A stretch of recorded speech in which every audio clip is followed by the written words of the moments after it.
امام ابو حنیفہ کی رائے یہ ہے کہ حدیث سے جو خبر واحد ہے اس سے عقیدہ ثابت نہیں ہوتا. ایک صاحب اعتراض کرنے لگے, واہ واہ واہ واہ واہ, نبی کی بات سے عقیدہ ثابت نہیں ہوگا. میں نے کہا آپ کو امام ابو حنیفہ کی باتیں سمجھ میں نہیں آ رہی, نبی کی باتیں کہاں سے سمجھ میں آئیں گی آپ کو؟ سینس ہی نہیں ہے بھائی. جب ہم تک خبر واحد کے ذریعے کوئی حدیث پہنچتی ہے تو وہ خبر واحد نا. عقیدے کے لیے ضروری ہے جو بیسک عقائد ہیں, ہر عقیدے کی بات نہیں ہے, جو بیسک عقائد ہیں ان کے ضروری تواتر کے ساتھ ثابت ہو, کیونکہ عقیدہ کہتے ہیں ایسا جو بیسک اسلام کے عقیدے ہیں جس میں خطا کا امکان نہ ہو, اور خبر واحد میں غلطی کا امکان ہوتا ہے. جب ایک ثقہ راوی, قابل اعتماد راوی بیان کرتا ہے کہ نبی نے یوں فرمایا, تو امکان تو ہے نا اس بات کا. دنیا میں جب کوئی سچا آدمی آپ کو کسی بات کی خبر دیتا ہے, آپ اس کی خبر کو مانتے ہو, عمل کرتے ہو, لیکن 1% امکان ہوتا ہے کہ شاید اس سے بیان کرنے میں غلطی ہوئی ہو. یہ عقلی چیز ہے, اس کے لیے قرآن و حدیث سے دلیل کی ضرورت نہیں ہے. تو ایسے ہی جب نبی صلی اللہ علیہ وسلم سے ہم سنتے ہیں کہ نبی نے یہ فرمایا, تو ہم تک یہ 2 یا 4 واسطوں کے ذریعے خبر پہنچی ہوتی ہے. ہمارے اوپر لازم ہے کہ ہم اس کو مانیں, لیکن اس بات کا امکان ہوتا ہے کہ شاید راوی سے بیان کرنے میں کہیں غلطی نہ ہو گئی. امکان ہے, عقل کہتی ہے کہ امکان ہے. اب منکرین حدیث نے ایک طرف زیادتی کی. انہوں نے کیا کہا؟ انہوں نے کہا چونکہ امکان ہے لہذا حدیث کو رد کر دو. حالانکہ یہ بھی زیادتی ہے. جب کوئی سچا آدمی آپ کو آ کے خبر دیتا ہے تو صرف امکان کی بیس پہ اس کی خبر کو رد نہیں کیا جاتا. یہ تو صبح شام ایسا ہم دیکھ رہے ہیں. بھائی آپ جا رہے ہو, آگے 4-6 آدمیوں نے آپ کو بتایا کہ بھائی آگے کوئی حالات خراب ہوئے ہوئے ہیں, مار پیٹ ہو رہی ہے, ڈاکو کھڑے ہوئے ہیں, تو آپ راستہ بدل لیتے ہو نا. آپ کون؟ چونکہ خبر واحد کا مطلب یہ نہیں کہ ایک آدمی, 2-4 افراد بھی جو بیان کر رہے ہوتے ہیں اس کو خبر واحد ہی کہا جاتا ہے. تو آپ اس خبر کی بیس پہ احتیاط کرتے ہو, اپنا راستہ بدل لیتے ہو. حالانکہ امکان ہوتا ہے کہ ایسا نہ ہو, ایسی بیوقوف بنا رہے ہو, لیکن اس امکان کو انسان ویلیو نہیں دیتا. تو جب خبر واحد کے ذریعے پیغمبر کا کوئی حکم ہم تک پہنچا تو ہم پر لازم ہے کہ اس حکم پر عمل کریں, نبی کا حکم سمجھ کے. اگرچہ اس کا امکان ہے کہ شاید کہیں خطا ہو گئی ہو بیان کرنے والے سے, لیکن اس خطا کو ویلیو نہیں دی جا سکتی. سمجھتے ہو کہ نہیں سمجھتے؟ اس کو ویلیو نہیں دی جائے گی کہ بھئی ایسا امکان تو ہر جگہ ہوتا ہے, لیکن امکانات کی بیس پہ تھوڑی. دیکھو آپ جب کہتے ہیں میرے ابا ہیں, امکان ہے کہ شاید نہ ہو, لیکن آپ یہ امکان اپنے ابا کے سامنے پیش کر کے دیکھو, یا تو آپ ہو گئے یا ابا ہوں گے. تو ایسے امکانات کو ویلیو نہیں دی جاتی. ہاں ایسے امکانات کو ویلیو جب دی جاتی ہے جب ان کے مقابلے میں متواتر خبر کھڑی ہوئی ہو, متواتر خبر موجود ہو. نہیں آئی بات؟ کچھ خبریں آحاد ہوتی ہیں, کچھ متواتر. متواتر کسے کہتے ہیں؟ اتنے لوگ بیان کر رہے ہیں کہ عقل کہتی ہے اتنے سارے انسان جھوٹ پہ جمع نہیں ہو سکتے, جبکہ یہ مختلف علاقوں میں رہتے ہیں, ان کی کوئی گول میز کانفرنس بھی نہیں ہوئی ہے آپس میں. یہ خبر جھوٹی نہیں ہو سکتی. جیسے آپ کو کسی نے بتا دیا یہ آپ کے ابا ہیں, 2-4 لوگوں نے بتا دیا, آپ گاؤں میں کہیں پیدا ہوئے, آپ نے مان لیا, ماننا واجب ہے, حالانکہ امکان ہے کہ شاید نہ ہو. لیکن تواتر کے ساتھ جو ادھر سے آ رہا ہے وہ بھی کہہ رہے ابا یہ نہیں, وسیم نہیں, ابا غفار بھائی ہیں, دوسرا بھی کہہ رہا ہے وہ ہیں, تیسرا بھی کہہ رہا ہے وہ ہے, چوتھا بھی کہہ رہا ہے وہ ہے. جب تواتر سے ثابت ہو جائے گا تو پھر تواتر کے مقابلے میں خبر واحد کی ویلیو بولو نہیں. پھر آپ شک میں پڑو گے بھائی یہ اتنے سارے لوگ جھوٹ پہ جمع نہیں ہو سکتے, اور ان کا آپس میں کوئی گول میز کانفرنس کا بھی کوئی امکان نہیں ہے کہ انہوں نے جوڑ کر لیا ہو. قرآن جو ہم تک پہنچا ہے نا, صحابہ نبی صلی اللہ خلفائے راشدین کے دور میں پوری دنیا میں پھیل چکے تھے, مصر میں بھی, کوفہ میں بھی, بصرہ میں بھی, دمشق میں بھی, فرانس تک مسلمانوں کی فوجیں پہنچ چکی تھیں, یورپ آدھا فتح ہو چکا تھا. حجاج بن یوسف کے دور میں ایک طرف سندھ, ایک طرف افریقہ, ایک طرف فرانس,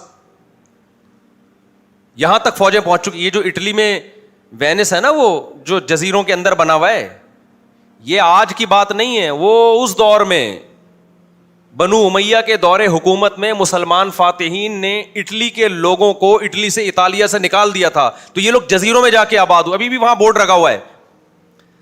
کیا شاندار ماضی تھا مسلمانوں کا, کہاں کہاں.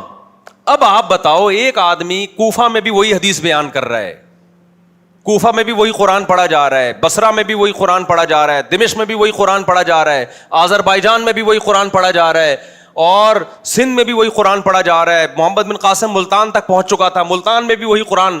تو اس کا مطلب بھائی یہ تو مختلف جگہوں کے رہنے والے لوگ ہیں, یہ سب ایک ہی قرآن پیش کر رہے ہیں. ان کا جھوٹ پہ جمع ہونا ممکن بولو نہیں ہے. یہ نہیں ہو سکتا کہ سارے جمع کیسے ہوئے, جبکہ الیکٹرانک میڈیا اتنا فاسٹ بھی نہیں تھا جیسے اب ہے. آذربائیجان میں جو قرآن گیا رشیا کے علاقوں میں, وہ بھی وہی قرآن جو یہاں آیا. کوفہ میں جو گیا وہ بھی وہی قرآن, بصرہ میں جو گیا وہ بھی وہی, مصر میں جو گیا وہ بھی وہی, یورپ میں جو گیا وہ بھی وہی, افریقہ میں جو گیا وہ بھی وہی قرآن. ادھر آپ مشرق کی طرف جائیں تو تھائی لینڈ میں اسلام پھیل چکا تھا, چائنا کا بہت بڑا حصہ اسلامی سلطنت میں داخل ہو چکا تھا. یہ آج بھی چائنا میں قدیم مسلمان ملتے ہیں. یہ ہے تواتر, اٹ از کالڈ. یہ اس میں نہیں ہو سکتا کہ جی یہ آیت کسی نے ڈال دی ہے یا کسی نے نکال دی, ایسا نہیں ہو سکتا. آج جب حرم میں امام قرآن کی تلاوت کرتے ہیں, پوری دنیا کے لوگ ہوتے ہیں, مجال ہے امام حرم ایک زبر زیر پیش کو دائیں بائیں کر کے بتائیں, کیونکہ ہم نے جو پاکستان میں قرآن پڑھا وہ بھی وہی, اور ہمارے یہاں قرآن کب آیا, آج تھوڑی آیا ہے. محمد بن قاسم جب آیا سندھ فتح کیا تو اپنے ساتھ قرآن بھی لایا تھا. ہم تو وہ والا قرآن اب تک فالو کرتے آ رہے ہیں, وہ بالکل وہی ہے جو مکہ مدینہ میں نہیں آئی, کھوپڑی شریف میں.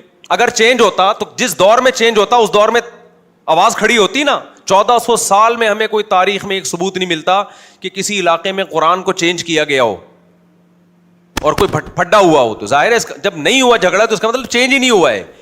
یہ خبر کیا کہلاتی ہے, خبر متواتر. خوب اچھی طرح سمجھ لو اس کو, اسی طرح یاد رکھو کہ خبر متواتر عملی بھی ہوتی ہے.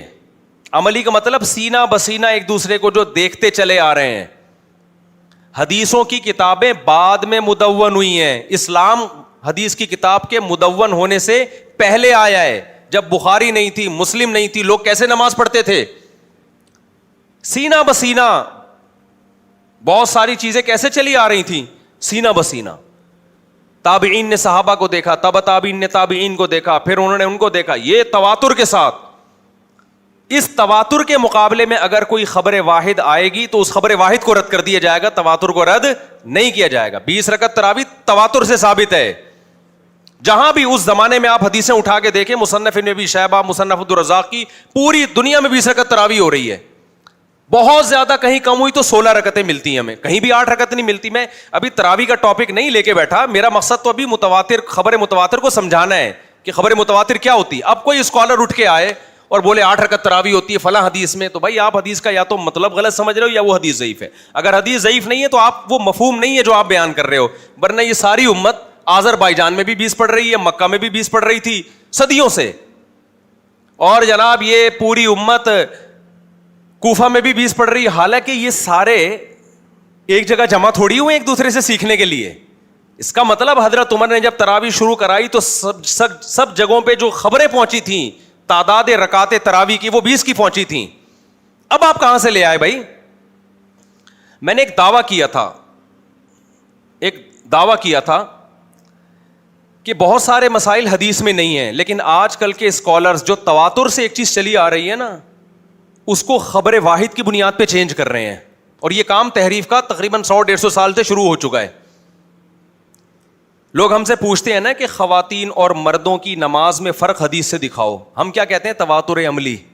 صدیوں سے اسی طرح چلا آ رہا ہے. تابعین, تبع تابعین, چاروں اماموں کا اتفاق ہے کہ عورت سمٹ کے نماز پڑھے گی. اس پہ ہمیں حدیث پیش کرنے کی ضرورت بولو نہیں. امام بخاری کو ایک تابعیہ ملی تھی جن کے بارے میں کہا کہ مردوں کی طرح نماز پڑھتی تھی. اس کا مطلب خود امام بخاری مانتے ہیں باقی کیسے پڑھتی تھی؟ سمٹ کے پڑھتی تھی. ایک کو ہائی لائٹ کیوں کرتے؟